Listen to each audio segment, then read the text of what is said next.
Hello dear students, मैं पीके सिद्धांत स्वागत करता हूं आप सभी का केमिस्ट्री बाय सिद्धांत सर पे। डियर स्टूडेंट्स, आज का जो टॉपिक है हमारा वंस अगेन केमिकल बॉन्डिंग का लेक्चर नंबर 5 लेके आए हैं हम, ठीक है। और यहाँ जो हम पढ़ेंगे रेजोनेंस एंड फॉर्मल चार्ज।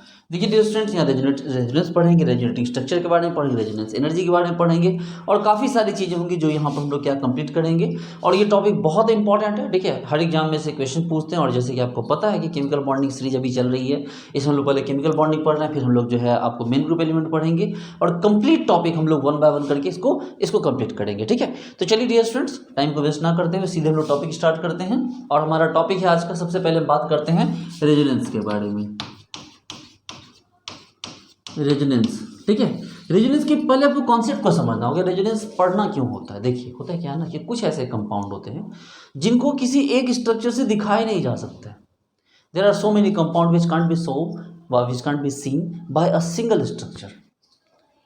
अब अगर सिंगल स्ट्रक्चर से नहीं दिखाया जाता तो क्या करेंगे भाई? बहुत ऐसे कंपाउंड सिंगल स्ट्रक्चर से नहीं दिखाया जाता है, उनके अलग अलग स्ट्रक्चर बनाए जाते हैं। तो क्या वो रेजोनेंस है? नहीं, सारे के सारे रेजोनेंस नहीं होते हैं, ठीक है। सारे के सारे जो होते हैं वो रेजोनेंस नहीं होते हैं।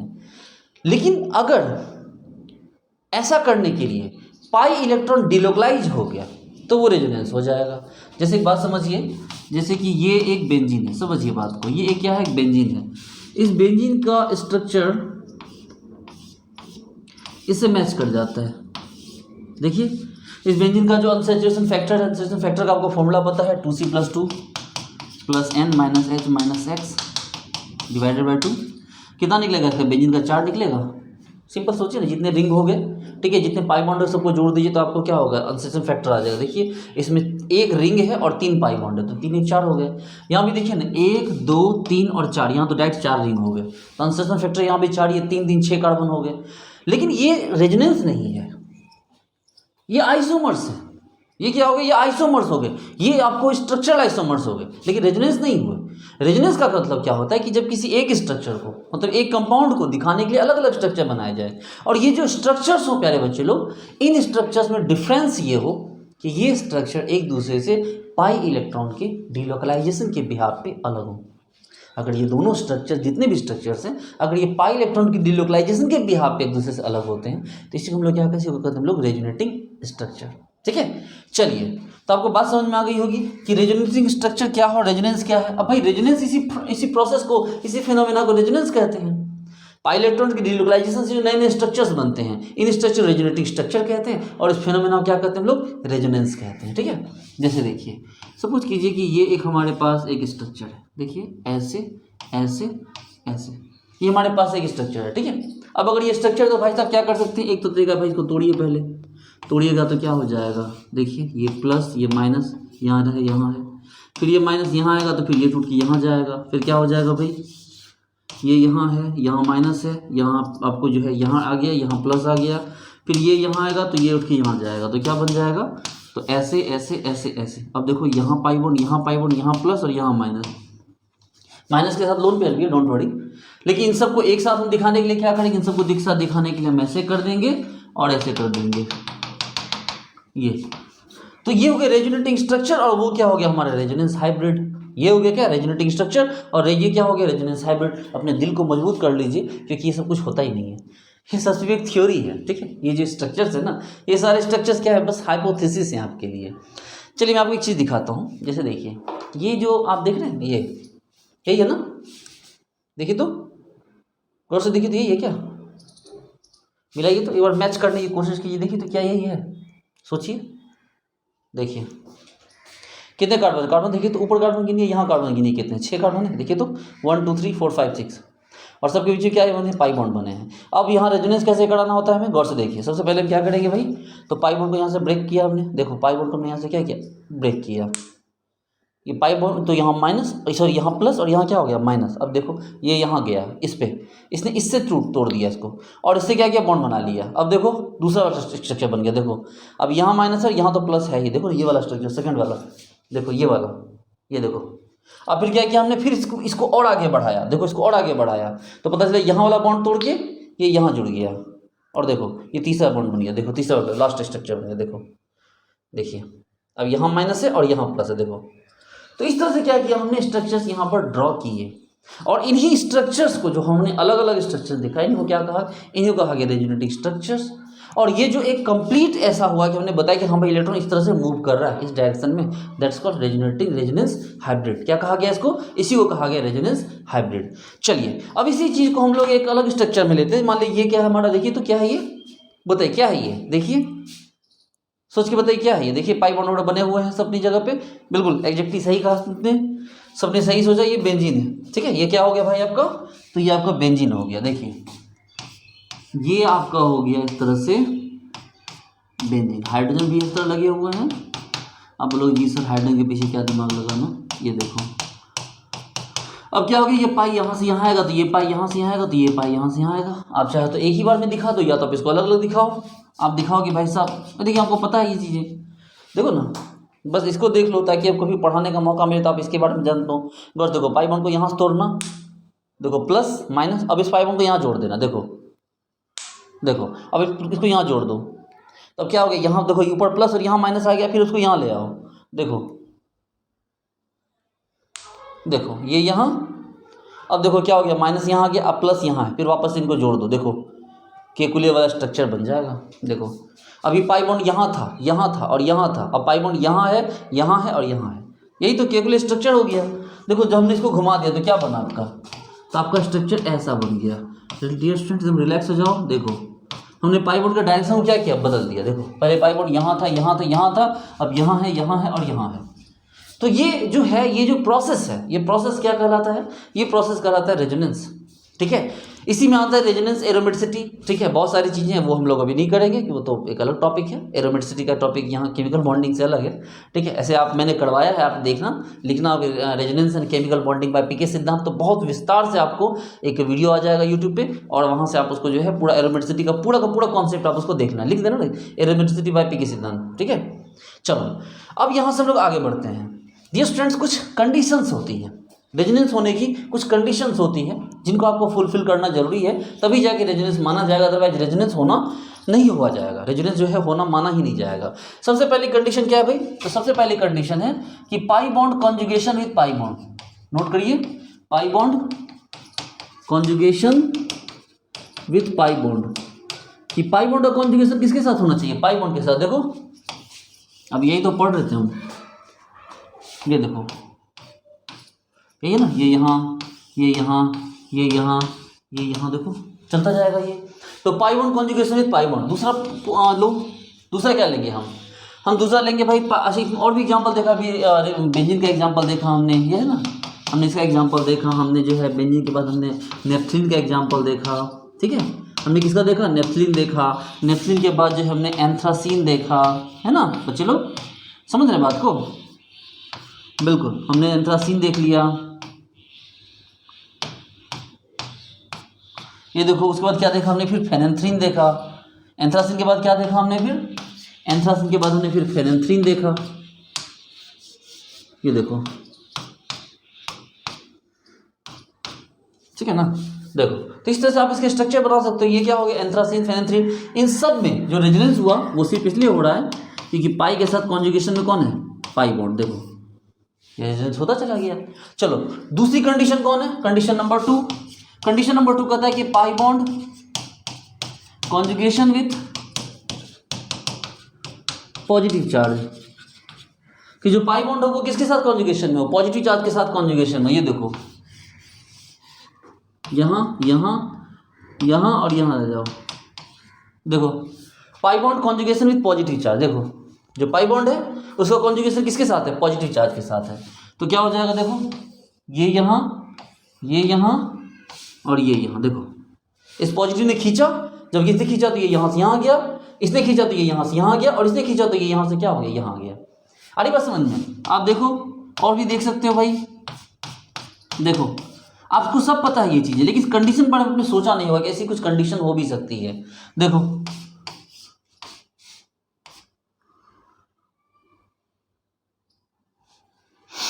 एक सेकेंड,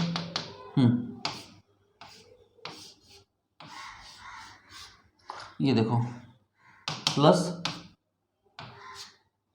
ये देखो ये क्या कर रहा है, इसको अपनी तरफ अट्रैक्ट कर रहा है, पॉजिटिव चार्ज। तो दूसरी कंडीशन क्या होगी, पाई bond conjugation with positive charge. तीसरी कंडीशन है पाई bond conjugation with negative charge. तीसरी कंडीशन क्या है भाई, तो पाई bond conjugation with negative charge कि तीसरा कंडीशन क्या है भाई, पाई bond conjugation with negative charge. भाई साहब सेम बात है लगभग, ये देखो ये यहाँ ये यहाँ ये यहाँ और ये यहाँ, ठीक है। तो क्या होगा, ये यहाँ आएगा, ये यहाँ आएगा, ये यहाँ आएगा, ये यहाँ आएगा। और भी देख सकते हो जैसे कि आपको फिनॉक्साइड है, देख लो ये फिनॉक्साइड है, ये O माइनस, तो ये यहाँ ये यहाँ ये यहाँ ये यहाँ, क्या हो गया आपको, ये फिनॉक्साइड आयन है। और देख सकते हो आप CH2 माइनस देख लो, तो ये यहाँ ये यहाँ ये यहाँ ये यहाँ, ये चलता जाएगा। और देखना है, और देखो ये देखो यहाँ यहाँ माइनस चार्ज, तो ये यहाँ ये यहाँ ये यहाँ, चलता जाएगा ये प्रोसेस। तो तीसरी कंडीशन भी फुलफिल कर दी हमने। चौथी कंडीशन क्या है भाई मेरे, तो चौथी कंडीशन है कि आपको पाई bond conjugation with free radical, कि जो पाई बॉन्ड है वो किसके साथ कॉन्जुगेशन में, फ्री रेडिकल के साथ। ये देखो ये यहाँ ये यहाँ ये यहाँ और ये यहाँ, देखो फ्री रेडिकल है, दिखाई दे रहा है फ्री रेडिकल, देखो ना। अगर फ्री रेडिकल तो भाई ये टूटेगा, तो ये यहाँ इधर से ये यहाँ, ठीक है। देखो क्या हुआ, ये यहाँ बना, यहाँ फ्री रेडिकल आ गया, देखो। अब फिर यहाँ यहाँ है, फिर टूटा ये, तो ये यहाँ, तो ये इसके साथ जुड़ गया। फिर क्या हो गया भाई मेरे, ये यहाँ और ये यहाँ, तो ऐसे ही आ गया ये, ठीक है। फिर क्या हो गया, गौर से देखो, फिर यहाँ ये बॉन्ड टूटा, तो ये यहाँ फिर ये यहाँ आ गया।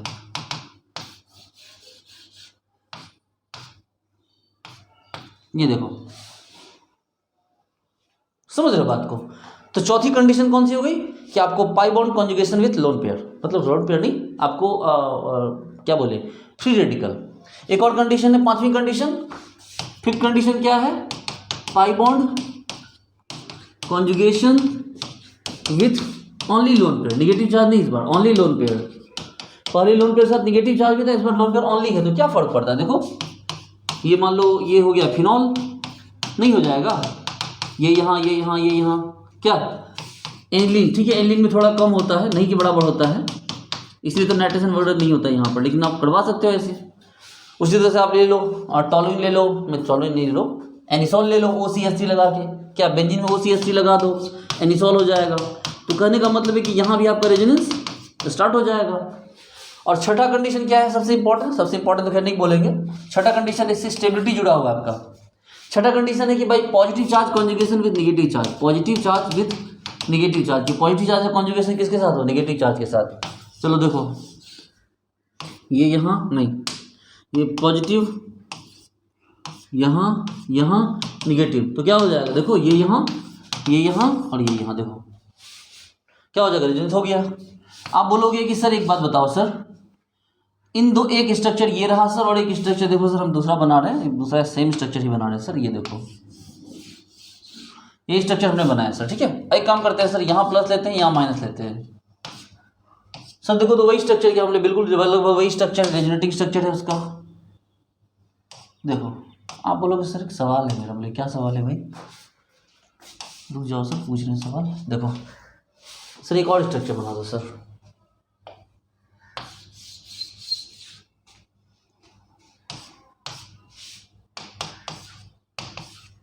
सर ये 3 स्ट्रक्चर है सर, ठीक है। और तीसरा क्या, चौथा स्ट्रक्चर भी ले लो सर, चौथा स्ट्रक्चर भी ले लो सर, बिल्कुल ले लो चौथा स्ट्रक्चर। क्या चौथा स्ट्रक्चर में सर, चौथा स्ट्रक्चर सिंपल प्लेन स्ट्रक्चर है सर, ऐसे, ठीक है। चौथा स्ट्रक्चर में कोई दम नहीं है सर, यहाँ सर। आप मुझे बताओ इन तीनों में से ज़्यादा स्टेबल, मतलब चारों में ज़्यादा स्टेबल कौन होगा, इनमें स्टेबिलिटी का ऑर्डर क्या होगा। एक काम करो, पहले आप ही ढूंढ के बताओ मुझे इसमें स्टेबिलिटी का ऑर्डर क्या होगा, फिर मेरे से पूछ लेना क्या। पहले आप बताओ, सोचो, वीडियो को पॉज करो और वीडियो को पॉज करके फिर आप कि इनमें स्टेबिलिटी का ऑर्डर क्या होगा, सोचो।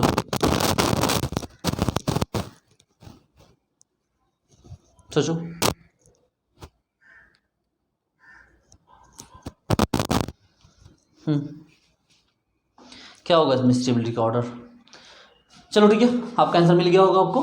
देखो बच्चे लोग, सबसे पहली बात तो ये तो सबसे स्टेबल हो जाएगा क्योंकि पाई बॉन्ड बना हुआ है, ठीक है, इसमें कोई भी चार्ज नहीं है। ऑब्वियसली अगर चार्ज आएगा, चार्ज अपने साथ एनर्जी बढ़ा देता है। चार्ज जो होता है वो क्या करता है, एनर्जी बढ़ाता है। अब मान लो आप शांति से बैठे हो, देखो ये आप हो, ठीक है, और मान लो ये जो है, ये मान लो आपकी दोस्त है, मान लो फियांसे है, सपोज करो, हाँ ठीक है। एक कंडीशन है कि आप लोग में सब कुछ अच्छा है, एकदम बहुत प्यार से हो, ठीक है, दोनों बहुत खुशी हो, दोनों मतलब बहुत हैप्पी हो, कुछ बड़ा काम करने जा रहे हो, मतलब शादी वादी करने जा रहे हो, बहुत खुश हो, तो भाई सब कुछ सेट है, माँ बाप खुश हैं, ठीक है, लड़का लड़की खुश है, सब कुछ ठीक है, यानी कि कहीं कोई चार्ज क्रिएट नहीं हुआ। सबसे स्टेबल कंडीशन यही है कि लड़का लड़की ना झगड़ रहे, ना उनके माँ बाप झगड़ रहे, कोई प्रॉब्लम नहीं है, बस सब कुछ सही जा रहा है। दूसरी कंडीशन क्या है भाई, तो दूसरी कंडीशन में ये है कि भाई साहब ये दोनों, इन दोनों को देखो, इनमें लड़के लड़की में झगड़ा हो गया है, ठीक है, इनके बीच में क्या हो गया, झगड़ा हो गया है, दिल टूट रहा है, झगड़ा हो गया है। लेकिन एक अच्छी बात है कि ये दोनों अपने आसपास में हैं, ठीक है, ये दोनों पास में हैं, और जितनी भी झगड़ा करना होगा, चाहे जितनी मुलाकात होगी, मुक्कालात जो भी, ये दोनों अपने झगड़े को तुरंत सॉर्ट आउट कर लेंगे, ठीक है, ये जो है सॉरी अपने झगड़े को ये क्या कर लेंगे, ये तुरंत सॉर्ट आउट कर लेंगे, ठीक है, ये झगड़े को क्या कर लेंगे, तुरंत सॉर्ट आउट, चाहे वो इधर से प्लस माइनस से मिले, इधर से प्लस माइनस से मिले, लेकिन ये अपने झगड़े को सॉर्ट आउट कर लेंगे, तुरंत कर लेंगे, ये इस बात की गारंटी है कि पास में जो चार्ज है वो पास है, तो फिर कोई प्रॉब्लम नहीं है, कोई प्रॉब्लम वहाँ पर नहीं है, ठीक है। इसका मतलब है कि ये अगर एक नंबर चौथा जो है फर्स्ट है, तो ये सेकंड थर्ड क्या होंगे, उसके पीछे होंगे। अब कौन होगा उसमें आगे बात करते हैं, ठीक है। और एक और कंडीशन ये है जो सबसे फर्स्ट वाली कंडीशन, इसमें दोनों लड़ तो रहे हैं लेकिन दूर दूर लड़ रहे हैं, मतलब ये अपनी फैमिली में है, ये अपनी फैमिली में है, पता चले इसके फूफा जी आएंगे, बोले यार ऐसी लड़की शादी करनी है, तुम जिंदगी बर्बाद हो जाएगी भाई, सब छोड़ दो, उस लड़की को मत करो, ठीक है। इधर से आपकी मौसी जी आएगी, बोले तुम्हारे लिए बहुत अच्छा लड़का ढूंढ के लाएंगे, भाई ऐसे ही करते हैं घर वाले, तो ऐसे ही करते हैं, इनका तो काम धाम होता नहीं है, मतलब झगड़ा लगा के जो होता है ना ब्रेकअप करवाना, तो खैर इनका मतलब फेवरेट काम होता है। खैर अपना अपना एक्सपीरियंस है, मजाक कर रहा हूँ मैं। तो कहने का मतलब ये है कि भाई साहब अगर ये यहाँ पर है, ठीक है, ये यहाँ पर है, ये यहाँ पर है, इनके बीच जुड़ने का चांस बहुत कम है, मतलब एक दूसरे के बिल्कुल बगल में नहीं है, इनको एक दूसरे के पास आने के लिए किसी मीडिएटर का सहारा लेना होगा। मान लो अगर ये यहाँ आना भी चाहे तो अपने बहुत बुआ जी को बोलेगी, बुआ जी फूफा जी को बोलेंगे, फूफा जी जाके बात करेंगे, फिर इनके बीच सेटलमेंट होगा तो बेकार हो जाएगा, ठीक है। ये सबसे अनस्टेबल कंडीशन है। इसका मतलब हो गया कि फोर्थ सबसे पहले होगा, सेकंड थर्ड पीछे, और सबसे लास्ट है वन। अच्छा कोई बात नहीं, इतना तुम्हें पता चली कि फोर्थ सबसे आगे होगा स्टेबिलिटी में, उसके बाद वन सबसे पीछे होगा, लेकिन अब प्रॉब्लम है कि सेकंड थर्ड में कौन आगे होगा। तो सेकंड थर्ड में दो वो आगे होगा। देखिए सेकंड थर्ड में कौन आगे होगा, समझिए बात को। यहाँ निगेटिव चार्ज है, निगेटिव चार्ज का लोन पेयर भी है, अगर निगेटिव चार्ज भी यहाँ लोन पेयर, और निगेटिव चार्ज अगर यहाँ है तो यहाँ लोन पेयर है। अब प्रॉब्लम ये होता है बच्चा पार्टी लोग कि अगर यहाँ पर निगेटिव चार्ज इस जगह पे होगा तो ये निगेटिव क्या है, ये निगेटिव के पास इलेक्ट्रॉन है, एनर्जी है, और इसके बगल में भी इलेक्ट्रॉन क्लाउड ही है, देखो ना, इसके बगल में भी इलेक्ट्रॉन क्लाउड है, और ये खुद भी इलेक्ट्रॉन क्लाउड है। तो इलेक्ट्रॉन क्लाउड के बीच क्या हो जाएगा, रिपल्सन हो जाएगा ना। हाँ, ये तो वही वाली बात है कि लड़के लड़के में झगड़ा हो रहा है, और लड़की जो है वो अपने मतलब लड़के के घर वालों को सुना के झगड़ा कर रही है, तो पता चले उधर से मौसी आ जाएगी, फूफा जी आ जाएंगे, उधर से जो है जीजा जी आ जाएंगे, सब मिल के झगड़े को एकदम बिल्कुल झगड़े में घी डाल देंगे, और झगड़ा खत्म होने के बदले पूरा बढ़ जाएगा। लेकिन यहाँ पर ऐसा नहीं है, यहाँ पर झगड़ा जो कम करने वाला है, जो चुपचाप रहने वाला आदमी है वो बीच में है, और इधर जो क्लाउड है वो दूर है। देखो जो क्लाउड है वो क्या हो गया, वो क्लाउड दूर है, मतलब इसके झगड़े को रोकने को, रिपल्सन करने के लिए ये सब नहीं आ जाएंगे फालतू में, ये लोग झगड़ा लगाने के लिए नहीं आएंगे। अगर ये बोल भी रहा है या बोल भी रही है तो ये इसके पास खड़ा है, ठीक है, या खड़ी है, और ये इनका झगड़ा सॉर्ट आउट हो जाएगा। दैट मीन कि इनको रिपल्सन फेस नहीं करना पड़ेगा घर वालों को। आप सीधी सीधी बात समझ गए कि भाई साहब यहाँ पर क्या गया, यहाँ कोई, ये तो स्टेबल है, ठीक है, कोई चार्ज ही नहीं है। सेकेंड थर्ड में इसलिए है कि भाई साहब यहाँ चार्ज बगल में है, तुरंत एडजस्ट हो जाएंगे। तीसरे जो कि फर्स्ट वाले में क्या हो गया, चार्ज दूर दूर है, इनको एडजस्ट होने के लिए रेजोनेंस करना पड़ेगा, जिससे क्या हो जाएगा, टाइम टेकिंग है, और इतना इंस्टेंट नहीं है, इसलिए क्या हो गया, उनकी स्टेबिलिटी फिर घट गई। तो चलो अब इसका मतलब सेकंड और थर्ड में कौन आगे हो जाएगा, सेकंड और थर्ड में आगे आ गया कौन, थर्ड की स्टेबिलिटी सेकंड से तो क्या हो गई, आपको ज़्यादा हो गई। इस तरह से आपके पास जो ऑर्डर आया 4 3 2 1, ठीक है, आपके पास जो ऑर्डर आ गया वो क्या आ गया, 4 3 2 1, ठीक है, 4 3 2 1। चलिए, तो इस तरह से आपने क्या किया कि ये इस बात को आपने समझ लिया कि हाँ भाई स्टेबिलिटी का ऑर्डर यहाँ पर क्या होगा, ठीक है। चलिए आगे बढ़ते हैं। यहाँ यहाँ से हम आगे बढ़े। चलिए हमने रेजोनेंस की स्टेबिलिटी देख ली। अच्छा ठीक है, हमने रेजोनेंस की बहुत सारी देख ली, एरोमेसिटी वगैरह के बारे में जान के। अब रेजोनेंस की हमने 6 कंडीशन भी हमने पढ़ ली है। रेजोनेंस के 6 कंडीशन में क्या, सबसे पहला कंडीशन क्या था बच्चा लोग? सबसे पहली कंडीशन ये थी कि pi bond conjugation pi bond. दूसरी कंडीशन क्या थी? पाई bond conjugation with positive charge. तीसरा कंडीशन क्या था? पाई bond conjugation negative charge and lone pair. Negative charge अगर लोन पेयर आएगा ही, ओनली नेगेटिव चार्ज का तो होगा नहीं। चौथा कंडीशन है पाई bond conjugation with only lone pair. उसके बाद एक और कंडीशन है positive charge conjugation negative charge. एक और कंडीशन कौन सा था कि pi bond conjugation with free radical. ठीक है, तो ये 6 कंडीशन हमारे पास जो है रेजोनेंस के हमारे पास यहाँ पर प्रेजेंट है। ठीक है, उम्मीद करता हूँ आपको रेजोनेंस तो आपको एटलीस्ट समझ में अच्छी तरह से आ गया होगा। ठीक है, अब रेजोनेंस के बारे में एक सबसे बड़ी बात यह है कि रेजोनेंस एक हाइपोथेसिस है। रेजोनेंस क्या है? एक हाइपोथेसिस है। इसलिए जब बात रेजोनेंस की होती है तो यहाँ पर रेजोनेंस, आपको रेजोनेंस एनर्जी और रेजोनेटिंग स्ट्रक्चर की बात यहाँ पर जरूर होती है। एक सेकेंड,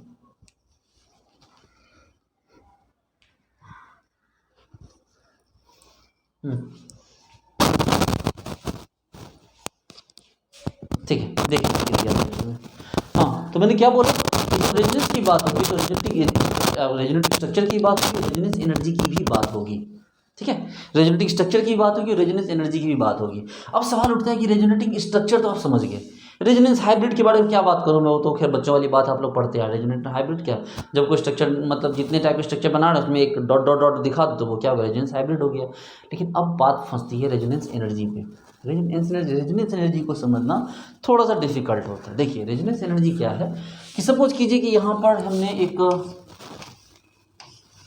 ये देखिए हमने क्या लिया, साइक्लोहेक्सेन। हम ये साइक्लोहेक्सेन है, इसमें हमने पाई बॉन्ड लगा दी तो ये क्या हो गया? साइक्लोहेक्सीन हो गया।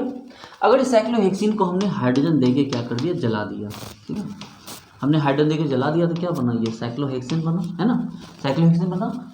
और इसके जलने से जो है, या इसको ही हमने हाइड्रोजन दिया प्लस हीट दिया तो इसके जलने से जो एनर्जी रिलीज हुई प्लस 119.5 किलोजूल पर मोल की एनर्जी रिलीज हुई। कितनी एनर्जी रिलीज हुई? 119.5 किलोजूल आपको पर मोल की एनर्जी रिलीज हुई। यानी कि जो डेल्टा एच का वैल्यू है वो डेल्टा एच का वैल्यू यहाँ पर आपको ये है। ठीक है, डेल्टा एच का वैल्यू 119.5 किलो जूल पर मोल की एनर्जी आपको यहाँ पर रिलीज होती है। ठीक है, चलो दूसरा एग्जांपल लेते हैं। ये है हमारे पास, इसको हमने 4H2 दिया और इसको हमने क्या किया? हीट दिया। ठीक है, हीट दिया, ऑब्वियसली बात है, तो ये वापस से बनेगा। अगर ये बन जाए तो यहाँ से एनर्जी रिलीज होनी चाहिए थी। यहाँ एनर्जी कितनी रिलीज होनी चाहिए थी? यहाँ एनर्जी रिलीज होनी चाहिए थी 239 किलो जूल पर मोल एनर्जी रिलीज होनी चाहिए थी। ठीक है, होनी चाहिए थी, लेकिन हुआ कितना? तो हुआ है 231 किलो जूल पर मोल। क्यों हुआ? समझते हैं इस बात को। क्यों हुआ नहीं पता, समझेंगे इस बात को। तीसरा एग्जाम्पल उठाइए। पूरा का पूरा बेंजीन ले लिया हमने, 4H2 हीट, 4 नहीं इस बार 6H2। अब यहाँ जाइए वापस से, फिर साइक्लोहेक्सेन बना। ये इस बार रिलीज कितना होना चाहिए था? इस बार रिलीज कितना होना चाहिए था? रिलीज होना चाहिए था, सोचो ना, 119.5 को 3 से गुना कर दो तो आपको 319 और 58.5 358.5 किलो जूल पर मोल। बच्चे लोग इतना होना चाहिए था, इतना होना चाहिए था, लेकिन हुआ कितना? तो हुआ है सिर्फ 208 किलो जूल पर मोल का एनर्जी रिलीज हुआ है। बोलोगे सर थोड़ा सा सर कृपा कीजिए, अच्छे से समझा दीजिए। नहीं बिल्कुल टेंशन मत लीजिए आप। ये देखो, होना चाहिए था इतना, हुआ है इतना। ये एक्सपेक्टेड है और ये रियल है। होना चाहिए था यहाँ इतना, हुआ है इतना। ये एक्सपेक्टेड है और उसके नीचे रियल है। और यहाँ तो खैर इतना ही होना था, इतना ही हुआ है, इसमें तो कोई बात ही नहीं है। अब रेजोनेंस एनर्जी में वापस आइए। अब थोड़ा समझने की कोशिश कीजिए रेजोनेंस एनर्जी को यहाँ पर क्या होता है। प्यारे बच्चे लोग एक बात बताइए, जैसे कि आप जो है सपोज कीजिए कि मान लीजिए आप किसी स्कूल में पढ़ते हैं और एग्ज़ाम देते हैं। आपने किसी स्कूल में पढ़ा, आपने एग्ज़ाम दिया, आपकी कॉपी चेक हो रही है।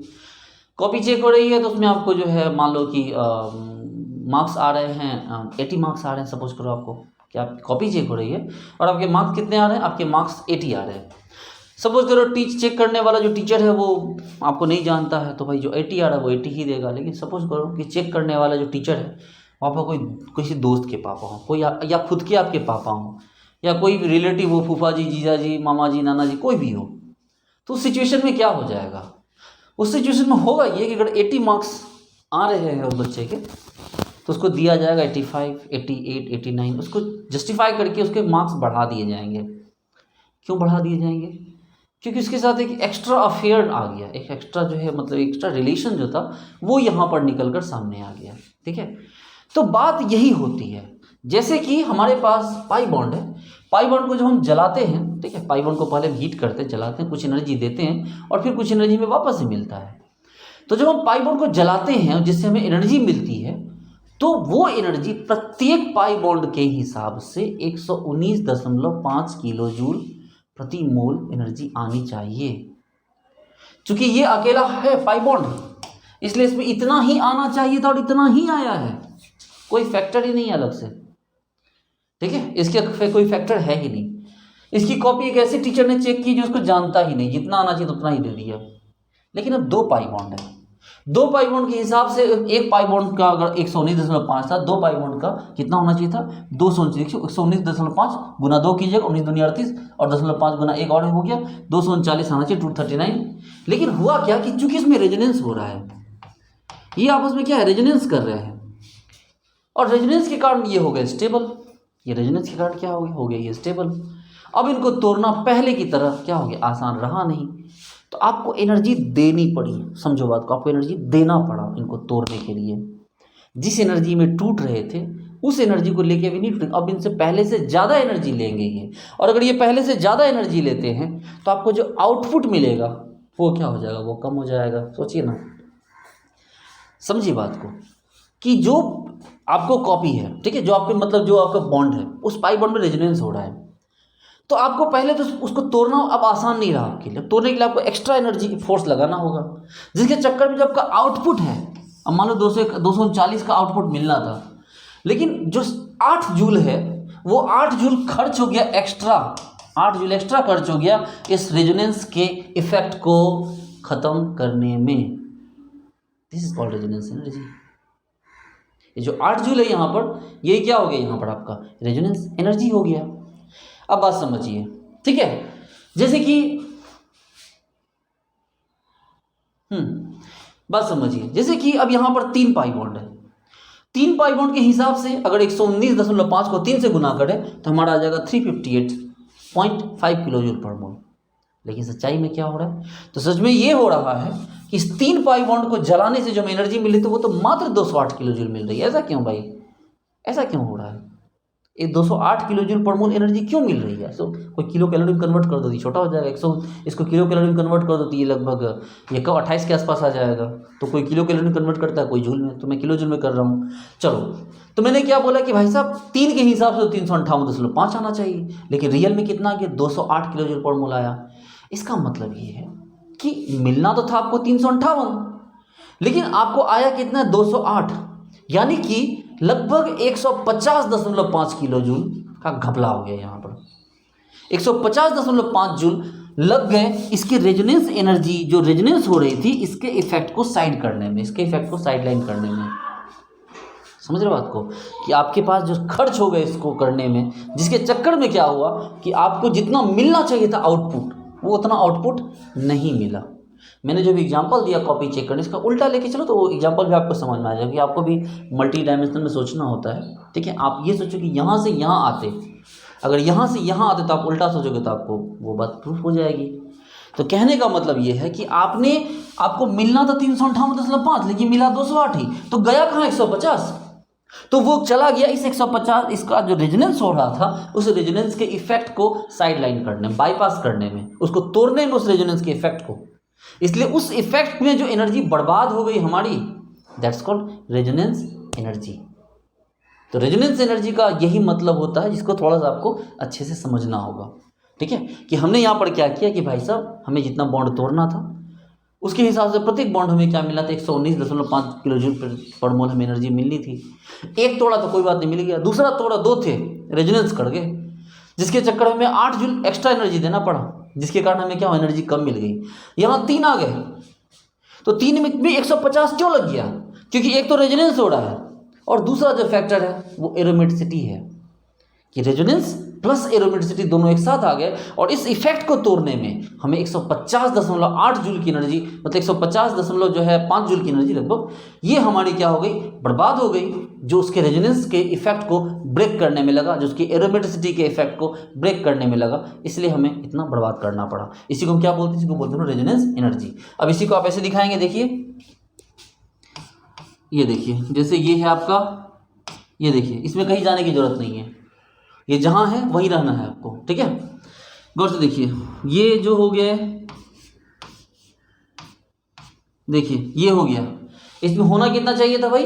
इसमें होना चाहिए था आपको, इसका एनर्जी लेवल होना चाहिए था आपको कितना? तो इसमें एनर्जी लेवल होना चाहिए था आपको कितना? आपको 200 कितना हो गया, 39 किलो जूल, ठीक है। लेकिन ये है कितना असल में? ये है कितना असल में? तो ये असल में है कितना? 231 किलो जूल। लगा दो ना, किलो जूल पर मोल, किलो जूल पर मोल, किलो जूल पर मोल। ये कितना था भाई? तो ये जितना था उतना ही रह गया, ये 119.5, 119.5 था, तो उतना ही रह गया, ये इसमें कोई चेंज नहीं हुआ। तीसरा वाला ये कहाँ था भाई? रेजोनेंस। ये होना कितना पे चाहिए? तो होना चाहिए था ये कितना पे?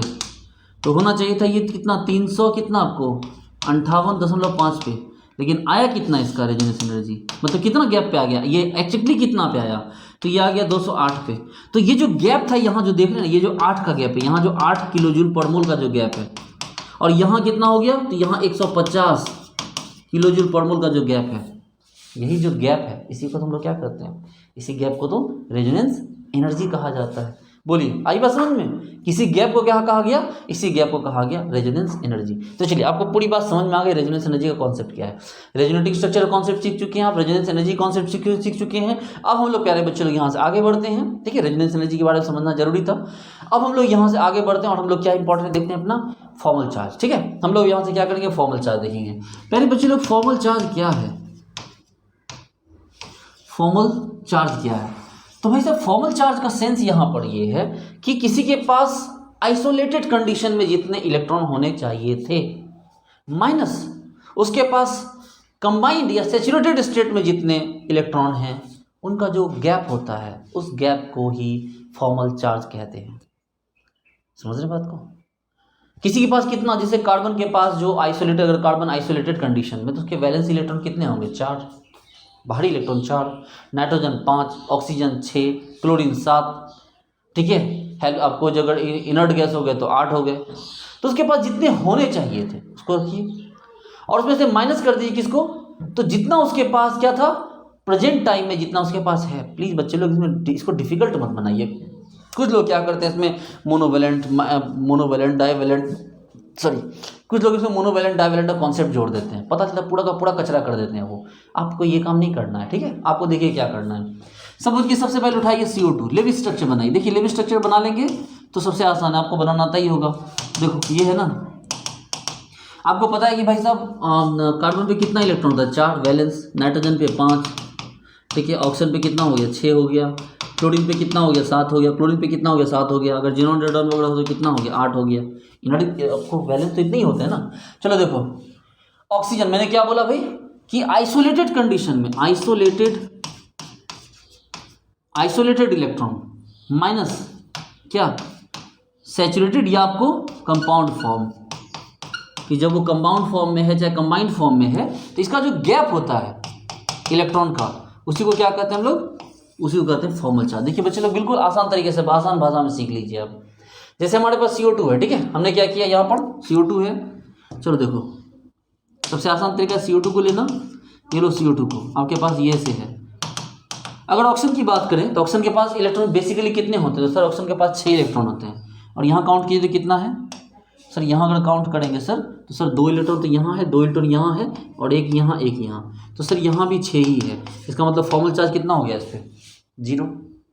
सोचो। अच्छा यहाँ देखो, यहाँ भी तो वही है ना सर, 6 है आइसोलेटेड कंडीशन में, और यहाँ देखिए 2, 2 4 और 2 6, तो सर यहाँ भी 0 हो गया सर। अच्छा कार्बन पे आ जाओ सर, कार्बन पे आइसोलेटेड में कितने होते हैं? 4 होते हैं सर, और देखिए 1 2 3 4, 4 - 4 काम खत्म, यहाँ भी 0। यानी पूरा CO2 का जो फॉर्मल चार्ज है वो क्या है? पूरे के पूरे CO2 का जो फॉर्मल चार्ज है टोटल वो 0 है। टोटल जो है क्या वो क्या है वो, देखो फॉर्मल चार्ज कभी किसी एटम का नहीं देखा जाता है, देखा जाता है एटम पे, लिखा जाता है मॉलिक्यूल के लिए। याद रखो, इस बात को नोट कर लो। फॉर्मल चार्ज देखा जाता है एटम के लिए, लिखा जाता है किसके लिए, आपको कंपाउंड के लिए या मॉलिक्यूल के लिए। जैसे कि आप बात करते हैं ओजोन की, ये देखो ये ओजोन है, ठीक है। सेम इस सिचुएशन में देखो इस पे आराम से 4 इलेक्ट्रॉन है, इस पे क्या हो गया, चूंकि एक बॉन्ड एक्स्ट्रा बनाती है, यहाँ ऐसे है 1 लोन पेयर है, और इस पे क्या हो गया, इस पे 3 लोन पेयर है। देखो समझो बात को, इसने 3 बॉन्ड बनाया, 1 लोन पेयर खत्म हो गया इसका, इसने क्या किया 1 बॉन्ड बनाया है, तो इसके पास क्या है एक्स्ट्रा लोन पेयर है। अब भाई साहब देखो ना, अब इतना अब आप मुझे बोलोगे सर इतना बेसिक बताने के लिए कि सर इसका स्ट्रक्चर लुईस स्ट्रक्चर बताने बोलोगे मुझे, तब नहीं होगा वो बोलोगे, वो तो आपको खुद बनाना होगा। चलो देखो अब यहाँ पर आ जाओ, इस ऑप्शन पे आ जाओ। जब इस ऑप्शन पे आओगे तो इसके पास कितना इलेक्ट्रॉन होना चाहिए, बेसिक में 6 होना चाहिए, है कितना, तो सर 2 2 4 और 2 6, तो 6 होना चाहिए, 6 ही है, तो इसका फॉर्मल चार्ज क्या हो गया 0। इस ऑप्शन पे आओ, देखो होना चाहिए था 6, लेकिन है कितना 1 2 3 4 और 1 5, देखो है ना 1 2 3 4 5 होना चाहिए, है 6 और है 5, तो 1, तो या 1 को +1 लिख दीजिए। इस पे आ जाइए, यहाँ पर क्या होना चाहिए था 6 ऑप्शन पे, लेकिन है कितना 1 2 3 4 5 6 और 1 7, तो है कितना 7, तो यहाँ पर कितना हो जाएगा -1। लेकिन ओवरऑल ओजोन पे फॉर्मल चार्ज क्या हुआ 0। क्यों भाई, क्योंकि एक +1 और एक क्या हो गया, एक -1 हो गया। जब +1 भी है -1 भी है तो ऑब्वियस सी बात है, इसका जो फॉर्मल चार्ज क्या हो जाएगा, आपको फॉर्मल चार्ज आपका 0 हो जाएगा। जैसे एक और देख लीजिए SO4 2- को, देखिए SO4 2- को, ये अगर SO4 2- तो भाई इसका फॉर्मल चार्ज क्या -2 है, तो जान ही रहे कैसे है, इसको समझना है। देखो इस ऑप्शन पे तो 0 है, इसमें पता कंफर्म, इस पे भी 0 है, लेकिन इसमें क्या हो गया 3 लोन पेयर है, तो भाई साहब होना चाहिए था 6, लेकिन इलेक्ट्रॉन कितना है 7, तो -1 हुआ। देखो इसको भी देखो, यहाँ भी होना चाहिए था 6, लेकिन है 7, तो 6 - 7 = -1। देखो तो फॉर्मल चार्ज कितना हो गया, फॉर्मल चार्ज यहाँ भी क्या हो गया आपको -1 हो गया। चलो ठीक है, जैसे हम लोग देखते हैं HCN भाई साहब यहाँ तो कोई चार्ज ही नहीं है। देखो कार्बन के पास क्या हो गया 4 था, यहाँ लोन पेयर है, कार्बन 4 था 4 ही है, नाइट्रोजन के पास 5 होना चाहिए 5 ही है, हाइड्रोजन के पास 1 होना चाहिए 1 ही है, कोई चार्ज नहीं है। लेकिन बात करते हैं आपको एक एग्जांपल की HC+O, हम बात करते हैं SCO+ की। देखो इसकी बात करते हैं हम, एक तो एग्जांपल ये हमारा, एक एग्जांपल ये है, दूसरा एग्जांपल क्या होता है कि ये लोन पेयर था, ये यहाँ से यहाँ गया, और दूसरा एग्जांपल हमारा ये बन गया HC+O। उस कंडीशन में ये न्यूट्रल हो गया, लेकिन यहाँ प्लस चार्ज आ गया, ठीक है। अब आपको बताना है कि दोनों का फॉर्मल चार्ज क्या है और दोनों में स्टेबल कौन है ज़्यादा। इन दोनों स्ट्रक्चर में बच्चे लोग, इन दोनों स्ट्रक्चर में ज़्यादा स्टेबल कौन है, सोच के बताइए फर्स्ट फटाफट। देखिए अब आप लोगों में से कुछ बच्चे लोग होंगे, कुछ बुजुर्ग लोग, वो लोग क्या बोलेंगे, सर देखो सर ऑप्शन पे पॉजिटिव चार्ज, गलत बात सर, नहीं ऐसा मत करो, ऑप्शन पे पॉजिटिव चार्ज मत लाओ सर, ऑप्शन पे पॉजिटिव चार्ज लाओगे तो स्टेबिलिटी घट जाएगी, ऐसा मत करो। तो क्या करें भाई, तो सर एक काम करो सर, ये ज़्यादा, इसको बोलो सर ये ज़्यादा स्टेबल है ये वाला, क्योंकि सर कार्बन में पॉजिटिव चार्ज है, कार्बन में तो चार्ज रह सकता है ना, पर कोई बात नहीं, मैं समझ सकता हूँ आपकी तकलीफ को, ऐसे ही होता है, केमिस्ट्री ऐसी ही है, ऐसी अनसर्टेन है। अब बात यहाँ पर है कि भाई साहब इस कार्बन के पास कितने इलेक्ट्रॉन है, 6 है, गौर से देखो इस कार्बन के पास कितने इलेक्ट्रॉन है 6, जबकि इस कार्बन के पास कितने इलेक्ट्रॉन है 8, जबकि यहाँ भी कितने, इसके पास कितने हैं 8, और यहाँ भी इसके पास भी कितने हैं 8। तो भाई साहब देखो यहाँ दोनों ऑक्टेट की सिचुएशन, वहाँ ऑक्टेट सिचुएशन में नहीं है, इसलिए क्या हो गया, वो अनस्टेबल हो गया और ये स्टेबल हो गया। लेकिन बात कर रहे हैं हम फॉर्मल चार्ज की, अगर हम फॉर्मल चार्ज की बात कर रहे हैं तो हमें इस एंगल से नहीं सोचना है, हमें तो फॉर्मल चार्ज पूछा गया है ना, हम स्टेबिलिटी क्यों बताने जाएँ। देखो फॉर्मल चार्ज की बात करते हैं भाई, तो ये किस कार्बन पे आ जाओ, होना चाहिए था 4, है कितना 1 2 3, तो यानी 1 + 1, और इस ऑप्शन पे तो 6 होना चाहिए था, 6 है ही 0। अब इस पे आ जाए, यहाँ पर इस कार्बन पे क्या हो गया, यानी स्टेबल कंडीशन में, स्टेबल कंडीशन में क्या हुआ, देखो कार्बन पे कितना होना चाहिए 4, और है 4 0, लेकिन ऑप्शन पे कितना होना चाहिए था, तो ऑप्शन पे होना चाहिए था कितना आपको 6, ठीक है, लेकिन है कितना 1 2 3 4 5, देखो तो +1। देखो अब बोलो सर इसमें प्रॉब्लम क्या है, आप आगे क्यों कोई इतनी खुजली मची हुई, इसमें खुजली नहीं है, समस्या ये है कि जब आपको दे देगा SCO+ का, आपसे पूछेगा फॉर्मल चार्ज कार्बन पे क्या होगा, ऑप्शन पे क्या होगा, ये सवाल पूछा हुआ बच्चा लोग, ठीक है, ये सवाल आपको फंसा देगा। आपको देखो क्या करेगा, आपको दे देगा HCO+, ठीक है, और पूछ देगा formal charge of oxygen and carbon is, एक नंबर पे दे देगा +1 0, दूसरे में दे देगा 0 +1, तीसरे में दे देगा आपको +1 +1, चौथे में दे देगा आपको 0 0। आप सबको पता है कि ये दोनों में से कोई एक ऑप्शन होगा। अब यही तो फंस जाओगे ना, अब तुक्का मारने लगोगे। तो उस कंडीशन में आपको ध्यान रखना है कि नहीं, SCO जब भी बनेगा तो कार्बन पे प्लस चार्ज आएगा, ऑक्सीजन पे नहीं, ठीक है। मतलब जो है कार्बन पे नहीं आएगा, कार्बन पे प्लस चार्ज आएगा तो क्या होगा, इसके इलेक्ट्रॉन छेद हो जाएंगे, ठीक है। इसलिए हम क्या करेंगे, यहाँ से यहाँ लाएंगे और इसका स्टेबल स्ट्रक्चर बनाएंगे और हमारा स्ट्रक्चर ऐसा बनेगा जहाँ ऑक्सीजन पे प्लस चार्ज आएगा। इसका मतलब ऑक्सीजन एंड कार्बन है, तो ऑक्सीजन पे प्लस कार्बन पे 0, तो हमारा ऑप्शन क्या हो गया, आपको फर्स्ट ऑप्शन हमारा सही हो गया। बोलो चलो, आई बात समझ में। तो इस तरह से हमने फॉर्मल चार्ज को भी देखा। इसमें और भी एग्जांपल्स है फॉर्मल चार्ज से रिलेटेड, जैसे कि आपके पास Cn- है, गौर से देखो Cn- है। अब Cn- है आपके पास, Cn- मान लो ये है, ठीक है। तो भाई Cn- अगर ये है तो देख सकते हो इसका फॉर्मल चार्ज -1 आना ही चाहिए। एक लोन पेयर एक्स्ट्रा है इसके पास ना, देखो इसके पास लोन पेयर नहीं है, तो कार्बन पे होना कितना चाहिए, 4 है, कितना 1 2 3 4 5, तो कितना हो गया, -1 एक्स्ट्रा हो गया। और इस पर क्या हो गया, इस पर तो 0 हो गया। क्या समझ रहे हो बात को। चलो एक और एग्जांपल देखो, N3- N यहाँ दे दो ऐसे, ठीक है। यहाँ पर हमने दे दिया, आप चाहो तो यहाँ भी दे दो।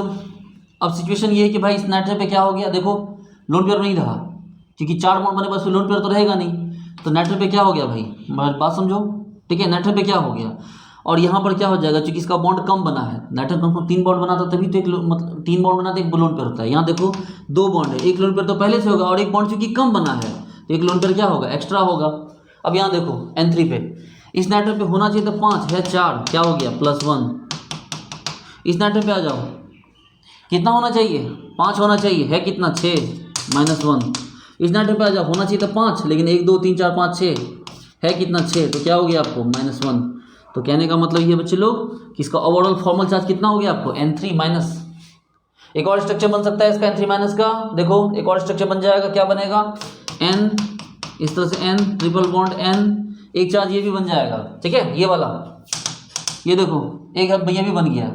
अब यहाँ पर क्या होगा, 4 बॉन्ड बन चुका है, तो यहाँ पर क्या आ जाएगा, फॉर्मल चार्ज +1 आ जाएगा, इस पर 0 चार्ज आ जाएगा। और यहाँ पे क्या हो गया, देखो 1 2 3 4, ठीक है। और यहाँ पर क्या हो गया कि आपके पास नाइट्रोजन 3 बॉन्ड बनाता है तब एक लोन पेयर होता है। देखो एक लोन पेयर उसके बाद तभी होगा जब उसके पास 3 बॉन्ड होगा। एक बॉन्ड कम कर दो तो एक लोन पेयर आपको बढ़ाना पड़ेगा, एक बॉन्ड और कम कर दो तो एक लोन पेयर आपको और बढ़ाना होगा। इसका मतलब नाइट्रोजन में फॉर्मल चार्ज क्या हो गया, देखो तो होना चाहिए था 5, है कितना 2 2 4 2 6 7, है कितना 7, तो इसका फॉर्मल चार्ज क्या हो गया, -2 हो गया, ठीक है। तो यहाँ देखो +1 -2, और वहाँ क्या था आपको, वहाँ बीच में +1 था, और यहाँ क्या था आपको, यहाँ -1 था, ठीक है। तो ये 2 अलग अलग तरह के क्या हो गया हमारे पास फॉर्मल चार्ज हो गए, एक ये है N3- का, और एक हमारे पास N3- का क्या हो गया, ये हो गया, ठीक है। अब आपसे पूछेगा कि भाई साहब आपके पास जो है ज़्यादा स्टेबल कहाँ पर है, आपके पास जो हो गया कि आपके ज़्यादा स्टेबल, और आपसे पूछा जाए तो ज़्यादा स्टेबल कौन सा होगा, तो ज़्यादा स्टेबल कौन सा होगा सोच के बताइए।